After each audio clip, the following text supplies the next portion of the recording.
வணக்கம். இந்த நாளில் சின்ன சின்ன வெளிச்சங்களில் இன்னொரு புதிய சிந்தனையை தெரிந்து கொள்வோம். ஊழியம் செய்வது ஒவ்வொரு கிறிஸ்தவனுடைய கடமை.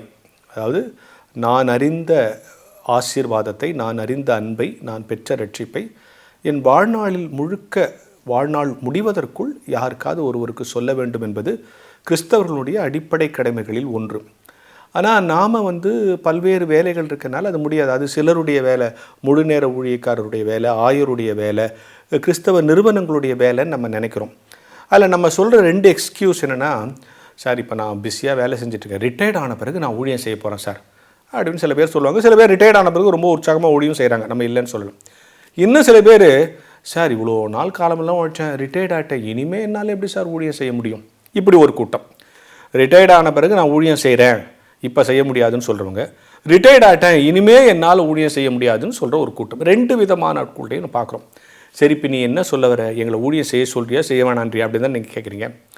அதாவது எந்த நேரத்திலும் ஏதாவது ஒரு விதத்தில் கிறிஸ்தவ அன்பை பிறருக்கு பிரதிபலிப்பது எல்லாமே ஊழியம்தான். ட்ராக்ஸ் எடுத்துகிட்டு போய் ஒரு மீட்டிங்கில் போய் பாட்டு பாடி பிரசங்கம் பண்ணி எங்கன்னா தூர ஊருக்கு போகிறது மட்டும் ஊழியம் இல்லை. ஒவ்வொரு நாளும் உங்கள் சக மனிதனுக்கு, யாரோ ஒரு மனிதனுக்கு, உங்கள் பக்கத்து வீட்டுக்கு, உங்களோடு பணியாற்றுகிறவர்களுக்கு, உங்களோடு பயணிக்கிறவர்களுக்கு ஏதோ ஒரு வகையில் உங்கள் அன்பை நீங்கள் வெளிப்படுத்தி நீங்கள் கிறிஸ்தவர் என்பதை உணர்த்தினால் அதுவே மிகப்பெரிய ஊழியம். இப்போது எக்ஸ்கியூஸ் நிறையா சொல்ல முடியும். எனக்கு இதுக்கு நேரம் இல்லை, நாங்கள் போக முடியாது, என்னுடைய உடல், என்னுடைய குடும்ப சூழல், பொருளாதாரம் சொல்ல முடியும். நான் எல்லா சூழல்லையும் நாம் நினச்சா நேரத்தை உருவாக்கிக்க முடியும். ஏமி கார்மைக்கல் அம்மாவை பற்றி நம்ம கேள்விப்பட்டிருக்கோம். அவங்க ஒரு நல்ல ஊழியக்கார். அவங்க எலும்பு முறிவினால் வீட்டில் இருந்தாங்க. அந்த வீட்டில் இருந்த நேரத்தில் அவங்களால எனக்கு கால் ஃப்ராக்சர் ஆகிடுச்சுங்க, இனிமேல் நான் ஊழியம் செய்ய முடியாதுன்னு சொல்ல, அந்த இருந்த அந்த காலகட்டங்களில் என்ன சொல்லலாம், படுத்துக்கிட்டே மற்ற ஊழியக்காரர்களுக்கு கடிதம் மூலமாக அவங்கள உற்சாகப்படுத்துவாங்களாம் அப்படின்னு அவங்க வாழ்க்கை வரலாறில் நான் படிச்சிருக்கிறேன். எனவே நேரம் இல்லை, எனக்கு தகுதி இல்லை, எனக்கு வரம் இல்லை, அது என்னுடைய வேலை இல்லை, நான் அதற்கு தகுதியானவன் இல்லை, எனக்கு கடவுள் அதற்காக என்னை அழைக்கவில்லை என்ற சொல்ல எக்ஸ்கியூஸ்லாம் தப்பு.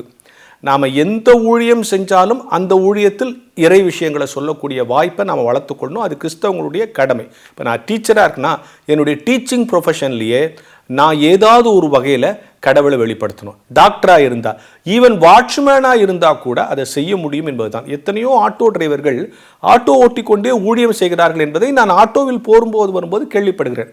எனவே நேரம் இல்லை என்று சொல்லக்கூடாது.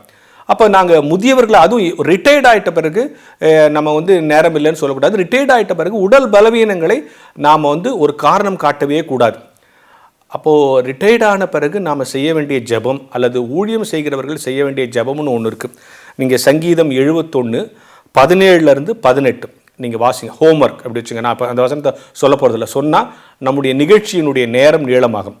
இந்த வசனத்தை நீங்கள் படிங்க. அந்த வசனத்தின்படி கடவுள் உங்களை அழைத்திருக்கிறார் என்பதை உணருங்கள். ஏதோ ஒரு வகையில் கடவுளிடமிருந்து நீங்கள் பெற்ற அன்பை சக மனிதனுக்கு எப்படியேனும் நீங்கள் வெளிப்படுத்தினால் நீங்களும் ஊழியக்காரரே என்கிற ஞான வெளிச்சத்தோடு இந்த நாளை தொடங்குவோம்.